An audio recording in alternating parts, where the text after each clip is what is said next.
उत्तर दिनाजपुर के ग्वालपोखर विधानसभा क्षेत्र में मौजूदा मंत्री और तृणमूल कांग्रेस उम्मीदवार ने चुनाव प्रचार में एक नया आयाम जोड़ा। उन्होंने शनिवार को पांजीपारा ग्राम पंचायत के अलग अलग इलाकों में खुली हुड वाली कार में सवार होकर प्रचार किया। इस प्रचार कार्यक्रम को लेकर कार्यकर्ताओं और समर्थकों में काफी उत्साह था। उम्मीदवार के समर्थन में एक बड़ा बाइक जुलूस निकाला गया, जिसमें कई तृणमूल कार्यकर्ताओं और समर्थकों ने हिस्सा लिया। प्रचार के दौरान उन्होंने आम लोगों को राज्य सरकार की अलग अलग विकास योजनाओं के बारे में बताया। उन्होंने चुनाव आयोग और केंद्र सरकार, खासकर भाजपा पर धार्मिक ध्रुवीकरण की राजनीति का आरोप भी लगाया और विरोध में वोट देने की अपील की। इस प्रचार कार्यक्रम में पांजीपारा ग्राम पंचायत की क्षेत्रीय अध्यक्ष, प्रधान, विभिन्न ग्राम पंचायतों के सदस्य और अन्य क्षेत्रीय नेता मौजूद थे। राजनीतिक हलकों का मानना है कि ग्वालपोखर में इस प्रचार को लेकर राजनीतिक गर्मी बढ़ती जा रही है। আমি সকাল থেকে আমাদের পাঞ্জিপাড়া সবথেকে বড় পঞ্চায়েত আর সবসময় আমাকে আশীর্বাদ করে, সবসময় আমার জন্য প্রার্থনা করে ওই পঞ্চায়েতে আজকে আমি আমার ডোর টু ডোর ক্যাম্পেইন আমরা যেটা করে আসছি প্রত্যেকটা পঞ্চায়েতে, তারপর পিছনে গাড়িগুলো লেগে যায়, ওরা আমাকে সাপোর্ট করার জন্য আসে। আর পাঞ্জিপাড়া অঞ্চলে সব জায়গায় আমি সাপোর্টটা দিদির জন্য পাচ্ছি। আমাদের মাননীয় মুখ্যমন্ত্রী মমতা বন্দ্যোপাধ্যায় জন্য লোকগুলো সবাই এখন এটা চায় যে এসআইয়ের এগেনস্টে রাগ আছে, ক্ষোভ আছে, বিক্ষোভ আছে। আর এসআইয়েরকে নিয়ে যেটা আমাদের মাননীয় মমতা বন্দ্যোপাধ্যায় যেটা ফাইট করেছেন, কোনো মুখ্যমন্ত্রী আজ অবধি ভারতে ফাইট করতে পারেননি।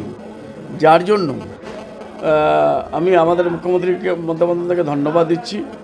আর বিশেষ করে এই বয়সে অত ফাইট করা একটা সাধারণ মহিলার জন্য পসিবল না, কিন্তু উনি করে যাচ্ছেন।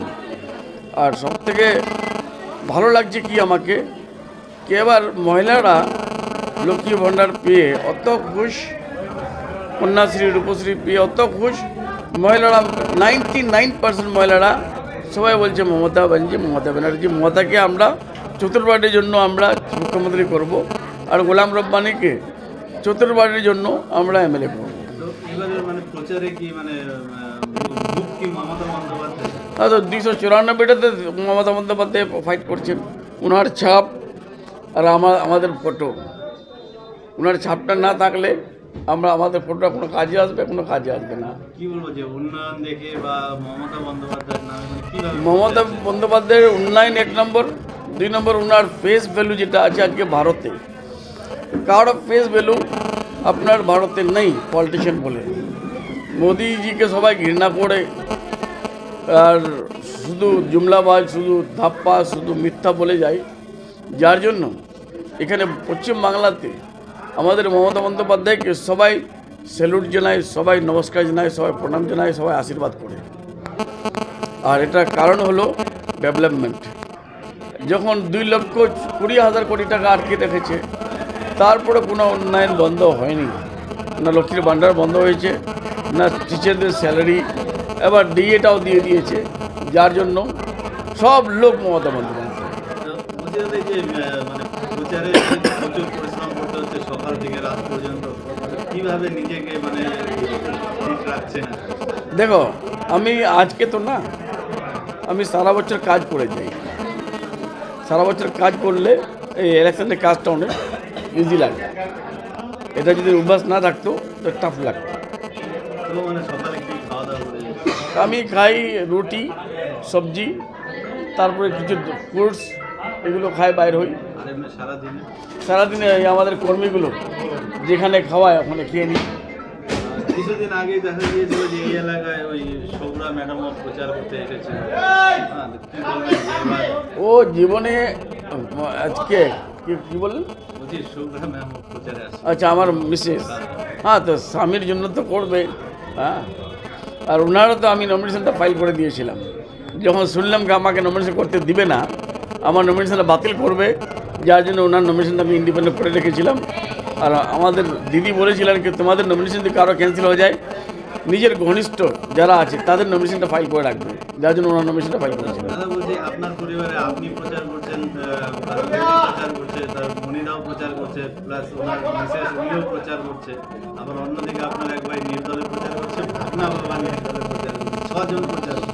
সবথেকে বড় ব্যাপার, যারা নির্দল প্রচার করছে তারা তো আগে বিজেপিতে ছিল, কেউ কংগ্রেসে ছিল, তারা বিজেপি থেকে বাইর করে দিয়েছে না বা বিজেপি ছেড়ে দিয়েছে আমি জানি না। যখন আমি 4টা জেলার অবজারভার ছিলাম, তখন যে নির্দল প্রার্থী হয়েছে তিনি পলিটিক্সের পিটা জানতো না। তখন আমাকে ঠেকানোর জন্য আমার বাড়িতে আগুন লাগাই দিল, ওনাকে বিজেপির টিকিটটা দিয়ে দিল।